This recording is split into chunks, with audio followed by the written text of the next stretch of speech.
Hello, we know that two or more than two different types of atoms or we can say elements आपस में combine होकर compounds का formation करते हैं. तो ये जो दो या दो से ज्यादा elements का combination होता है, it is governed by certain laws which are known as laws of chemical combination. So there are 5 laws of chemical combination, from which the first law is law of conservation of mass. So this law was put forth by Antony Lavoisier in 1789. So जो Antony Lavoisier हैं, इनको father of modern chemistry के नाम से भी जाना जाता है. तो लेवोजियर ने क्या किया था, उन्होंने कंबशन रिएक्शन की एक्सपेरिमेंटल स्टडी की थी, and then he concluded in a chemical reaction there is no net change in mass during the process. मतलब किसी भी केमिकल चेंज में या केमिकल रिएक्शन में जब भी दो या दो से ज्यादा, केमिकल रिएक्शन क्या होती है, हम ये जानते हैं कि उसमें दो या दो से ज्यादा सब्सटेंसेस जिनको रिएक्टेंट कहते हैं वो आपस में रिएक्ट करके न्यू सब्सटेंसेस बना लेते हैं which are known as products. तो जब भी रिएक्टेंट्स से प्रोडक्ट्स बनेंगे तो इसके दौरान, इस केमिकल चेंज के दौरान जो उनके मासेस होंगे रिएक्टेंट के, वो हमेशा इक्वल होंगे प्रोडक्ट्स के मास के. मतलब मास जो रहेगा उसमें कंजर्व रहता है किसी भी केमिकल रिएक्शन में, और इसी को नाम दिया गया लॉ ऑफ कंजर्वेशन ऑफ मास. हमें क्या लगता है कि हम किसी चीज को बर्न कर देंगे, जला देंगे तो वो खत्म हो जाती है या फिर सिर्फ एशेस बचती हैं उसकी, बट ऐसा नहीं है. ये लॉ ये कहता है in any chemical change matter can neither be created nor destroyed. मतलब मैटर को ना तो क्रिएट किया जा सकता है ना ही डिस्ट्रॉय किया जा सकता है. फॉर एग्जाम्पल अगर मैं बर्निंग ऑफ वुड की बात करूं तो बर्निंग ऑफ वुड क्या होती है, वुड की ऑक्सीजन के प्रेजेंस में बर्निंग. तो वुड जब ऑक्सीजन की प्रेजेंस में बर्न होती है तो हमें ऐश मिलती है, इसी के साथ साथ सूट मिलता है और कुछ गैसेस रिलीज होती हैं like carbon dioxide and water vapours and many more. तो ये जो रिएक्शन है दिस इज केमिकल रिएक्शन. अब इस रिएक्शन में इन तीनों का मतलब ये जो प्रोडक्ट्स मिले हैं इनका मास हम अगर कलेक्टिवली देखें तो इनका मास जो होगा वो इक्वल होगा हमेशा. ये जो रिएक्टेंट थे मतलब इनिशियल जो एक्चुअल मास था इनका, वुड और ऑक्सीजन जो इस रिएक्शन में पार्ट ले रहे थे, इनके एक्चुअल मास के इक्वल होगा इस प्रोडक्ट का मास. तो और इसी लॉ को क्या कहते हैं हम, लॉ ऑफ कंजर्वेशन ऑफ मास.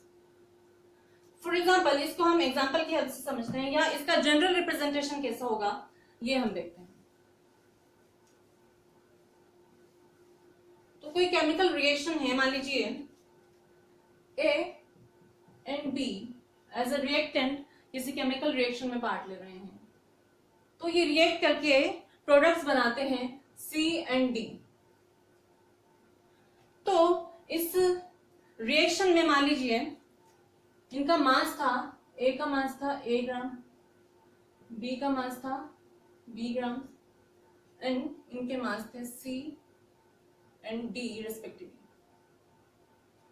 तो आफ्टर द रिएक्शन, जब केमिकल रिएक्शन हो जाएगी उसके बाद जो प्रोडक्ट्स हमें मिलेगा इनका जो नेट मास होगा मतलब टोटल मास होगा वो इक्वल होगा हमेशा इनके रिएक्टेंट के टोटल मास के.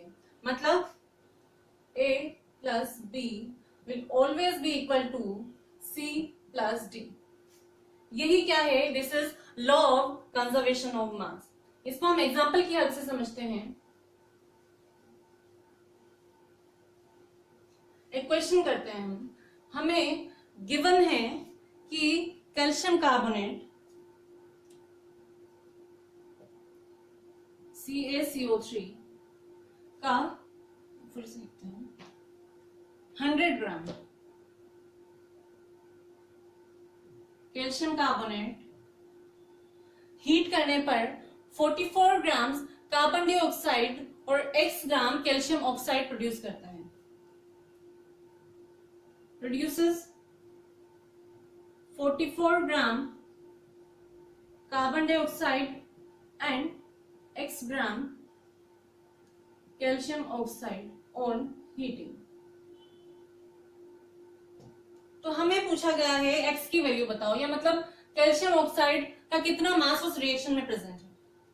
तो इसको हम सॉल्व कैसे करेंगे, हमें ये पता है कि according to conservation of mass law के किसी भी केमिकल रिएक्शन में जो रिएक्टेंट होते हैं उनका मास इक्वल होता है द मास ऑफ प्रोडक्ट्स के।